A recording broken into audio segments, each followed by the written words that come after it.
Hey everyone, if you don't know who I am, I go by the name Qkoosy in game. I've been playing Spellbreak for over a year, actually, maybe about a year and a half, on and off. I've been playing through Alpha and Beta. I've mainly stuck to the Tempest class. I would say that is definitely my main class. I have well over 1,000 hours on the class, most likely around like 1,200 or so. Um, I've been streaming quite a bit lately, streaming pretty consistently, and I've been getting a lot of questions regarding Tempest as it's a pretty complicated class to play. So I decided I'd actually put together a quick guide. Well, actually, it's not that quick, but put together a guide that will hopefully answer most of the questions.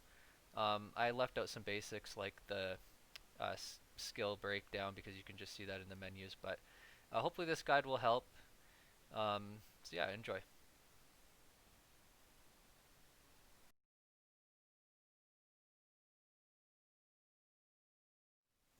So talent selection on Tempest is pretty straightforward in my opinion. There's only a few options that I would actually go for, and the main one being this one right here, Runic Fluency for Recovery. This is actually a very solid talent selection for really any class. You can't really go wrong with this one, but it's especially good on Tempest because you get that extra mobility, that extra rune charge, which is very important, which will generally be an extra dash charge. Fervor does apply to your Wind Gauntlet, so you do get the extra cast speed on the Wind Gauntlet. And Recovery is just very good on Tempest because it fits the playstyle nicely. On Tempest, you're going to be sustaining a lot of damage. You're going to be in fights. You're generally just going to be taking a lot of damage, and you don't have those quick and reliable engages and disengages that other classes might have to back out in pot. So a lot of the time, this talent comes in real clutch. Like it is very very good on Tempest. In fact, I actually think it's the best talent in the game, to be honest. However, if you do want to switch this up a bit, you can take Spell Slinger instead of Fluency. This allows you to take two gauntlets or pocket one in your inventory, so you have a total of three. This is especially good when combining Toxic with Ice or Fire with Ice, so you have the ranged advantage with Frost and the close range advantage with Fire, or maybe not necessarily an advantage, but you have all the tools there. And honestly, it just comes down to preference between those two. Whichever one you like more. The Spellsling one is definitely a little bit trickier to use, though. Okay, I just want to quickly go over exactly how the wind jumping works. So you'll be using it a lot for your vertical mobility. You'll be launching yourself up in the air. You can even scale walls like this. You can actually just keep scaling walls until you run out of mana. The other use is for the horizontal. Now this one is really really helpful for escaping, like if you're trying to run away. This gives you a massive momentum boost. Actually, I would recommend you try to stay on the ground when you do this. This will actually carry your momentum quite a bit longer than if you're airborne like this. So when you're playing Tempest, like a two gauntlet variation, so without Spellslinger, there really only are three options that you want to use as your offhand with the Wind Gauntlet, and that is Fire, Frost, and Toxic. You do not want to use Lightning or Stone on this class, although it is possible. It's far less effective. And if you really want to pick one of the three here to start out with, I very much recommend Fire. It's very versatile, counters Toxicologist, and honestly, it's just a good gauntlet to learn in general. And Tempest is a great class to actually learn the Fire Gauntlet and improve your aim. So a good question that people ask me a lot for the Tempest class is when to actually DPS with your Wind Gauntlet. So when to be using your offhand for damage versus your main hand, the Wind Gauntlet and Fire in this case. And honestly, the main time that you're going to be using your Wind Gauntlet is to finish off low health enemies, so enemies with like 30 health or less kind of thing, just to guarantee the exile. It's a little bit less risky, more consistent damage, and you can also hit it from range and just get that last chip damage off that you need. The other scenario that I like to use it is actually just to throw in a couple wind shears, like 2 to 3 wind shears before actually firing the main hand. There is no cast time delay, so you can often get off an extra 20 damage or so before your opponent can react. The other thing that I like to use the Wind Gauntlet for, which is actually very effective, is stopping people from being able to use their potions. So if this guy, for instance, is running away and he's trying to use an armor shard or a health potion, you can just spam your Wind Gauntlet and just hit him with just one tick of wind, and you will stop him from being able to activate that potion, which can actually be a deal breaker in a fight when you're chasing somebody down as they're trying to run away. So the Tempest class gives you the ability to tornado jump, or jump off your tornadoes like I said earlier in the video. And there are 2 gauntlets in particular which can combo with this tornado. The first one is fire, the second one is toxic, and I'll just show you here.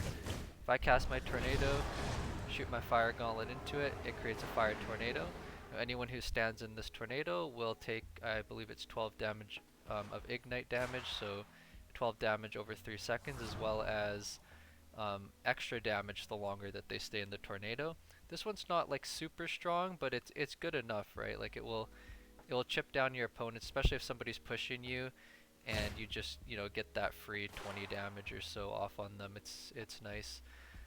The other one's toxic. This is the strongest of them all. This tornado you're actually going to be using offensively a lot, whereas the fire one you'll be mostly using defensively. The toxic tornado actually does a lot more damage and has a greater radius. It will hit people from farther away. It does apply corrosion, the 12 damage over time, similar to fire, but it only works on armor.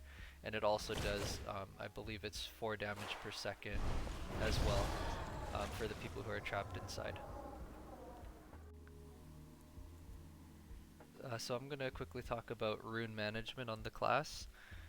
So on Tempest, it's a very easy answer. Honestly, the best rune is by far Dash. Dash combos very well with the class. It adds a bunch of tech that you can't do with other runes.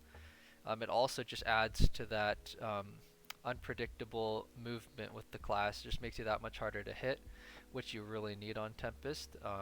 You really need that quick mobility when you're in the air and you need to dodge frost shots and things like that. It also, one of the more important things is that it allows you to carry momentum like this with your wind jump. You'll be using this a lot. It also allows you to carry momentum with your tornado. You can dash into your tornado and carry your dash momentum. And another pretty cool tech that you can do with it is you can actually, the tornado will launch you in the direction your dash is facing you at any given time. So the dash rune allows you, right, to do this. You can move through the entirety of your dash's duration if you're quick enough, and you can actually do this with the tornado like this. If I cast the tornado and I dash, I can actually spin right as I touch the tornado's hitbox, and it will actually launch me and give basically add momentum to the dash, and allows you to do some neat things. So the preferred terrain to fight as a Tempest, early game and mid game, is going to be structures, so like castles like this. Basically structures that you can use your wind hopping to your advantage, and you can break LOS against frost users and lightning users, and you kind of just like dance around, play around castles and whatnot, and just try to defeat your opponents by just using the terrain to your advantage.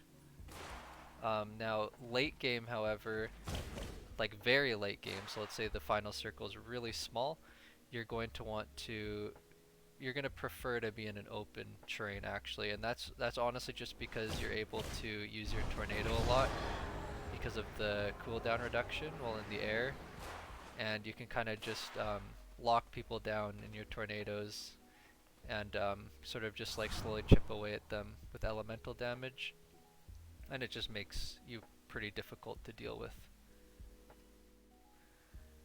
Okay, so what counters Tempest and what does Tempest counter? Tempest really only counters one class or one gauntlet, and that is the Stone Gauntlet. You can stay in the air, you can stay airborne a lot. It makes it pretty difficult for stone players to play against you. However, they can still hit you with their offhand, but the Stone Gauntlet will be more often than not useless against you if you can play the class properly. And what counters Tempest? So actually, in my personal opinion, Tempest has the hardest counter in the game.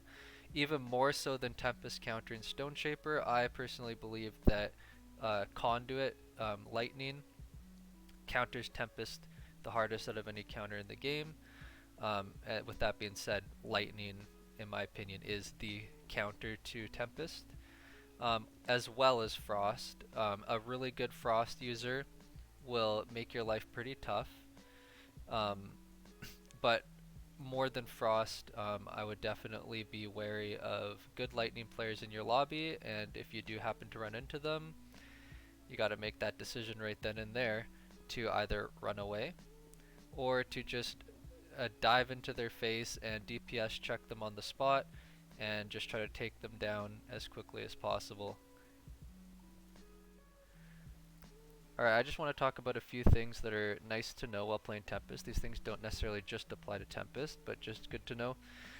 This first one actually does apply to Tempest only, which is the fact that if you shoot your Wind Gauntlet while standing on the ground, you'll notice the refresh rate of the mana bar in the middle is really quick, right? Instant.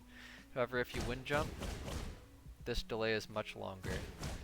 Just something to keep in mind. There might be some rare situations where you'll want to wind spam while on the ground. Another thing I want to mention is with the Frost Gauntlet. The Frost Gauntlet actually uses quite a bit of mana, and when you're playing this version of the build, you will often run out of mana with your Frost Shot. And if you run out of mana, like completely run out of mana with the Frost Shot, just like this, you'll notice a pretty big delay before you can recharge your mana. So that's just something to keep in mind. If you can avoid running out of mana with your Frost Shot, then it's probably the smart thing to do, but you will be running out of mana with that Frost Shot quite often, and it's totally fine. Sometimes you have to. The other thing that I want to mention is Dragonfire Tornado. So the Dragonfire Tornado works the same way as normal Dragonfire, so like a toxic and fire combination. If I go like this, shoot fire into here, swap to toxic, you'll see it ignites the tornado. What it's actually doing is it's applying the Dragonfire effect, so it's ticking for 20s, but it's ticking for 20 all the way up the tornado, and it's gonna be ticking that damage all the way up. I don't know exactly what the total is, but it can do a lot of damage as a Tempest player if it happens at the wrong time. So it is good to at least be aware that you could get DF NATO'd when you're using it. Just something to keep in mind. You can also use it offensively too and get some damage in on people. One last thing I want to mention with the Frost version is to utilize your tornado offensively like this to do some dash snipes. This is really important. This is actually kind of like one of the more important things to know about the Frost version. You'll be doing this a lot. Okay, so I'm going to talk about what I believe to be the most important thing on the Tempest class, and this is your mana management and your rune management. What this means in short is just making sure that you are not running out of mana in combat, or at least minimizing the amounts of times that you do run out of mana, because you will sometimes, but this can actually be done fairly easily, and this also goes hand in hand with rune management, making sure that you're keeping rune charges available for important situations, such as running out of mana.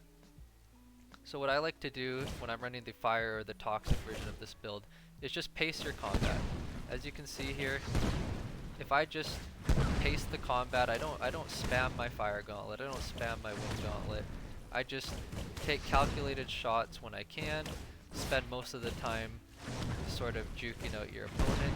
If you do this, you'll notice my mana bar is staying full a lot. Like it hasn't ran out yet. You can actually maintain this playstyle for very long periods of time, and when you do run out of mana, you just want to have a rune charge available so that you're not vulnerable when you hit the ground. Because if you do run out of mana, the first thing that's going to happen is you're just going to fall down to the ground, where you're vulnerable to stone or anybody is waiting for you to fall. So if that happens, I'll run out of mana here. I just have a rune charge ready. Just ready to go. And if you don't have a rune charge ready, just have your tornado ready. Just have something, have an answer. Basically, if you can master this, you can actually stay airborne for absurd amounts of time. One final point that I want to mention before ending the guide is that you really will need to change up your playstyle a bit when you come up against good opponents. So basically, the Tempest playstyle will change a bit when you're going up against good opponents versus inexperienced opponents. The reason for this is that when you're playing Tempest, you want to stay in the air, right, most of the time. But players with really good aim, especially good frost aim and lightning aim, and even good fireball users, they're going to give you a rough time. You are actually a lot more predictable in the air than you might think. So definitely don't just try to stay in the air all the time when you're up against good players. They're really going to give you a rough time and just kind of delete you out of the sky. So what you want to do is use your air mobility only briefly, sort of in spurts, to try to throw off your opponent and get a little bit of damage in, and try to balance your air game and your ground game. Like, definitely touch the ground sometimes, especially at points where they're going to be charging frost at you or something like that. Also, another good thing to note is if you do tornado jump like this and somebody starts aiming frost at you, just have a rune charge available so that you can dash out of the way and avoid that frost shot. I would definitely never tornado jump into the air with a frost user nearby unless I have a dash charge available. If not, you're gonna be taking that frost shot right to the face. So yeah. Alright, I hope you guys learned something from this guide, and I hope that some of you will definitely try out the Tempest class. I do want to say that the class is extremely difficult to play, and you're going to have to go a bit easy on yourself at first. It's going to be a struggle most likely, getting the mechanics down, you know, learning to aim on the class, like learning to aim while in the air is quite a bit different. Just take it one step at a time. You'll get there, and honestly, the payoff is very, very high. It is a very satisfying class to play, and it is very rewarding. You just gotta stick with it.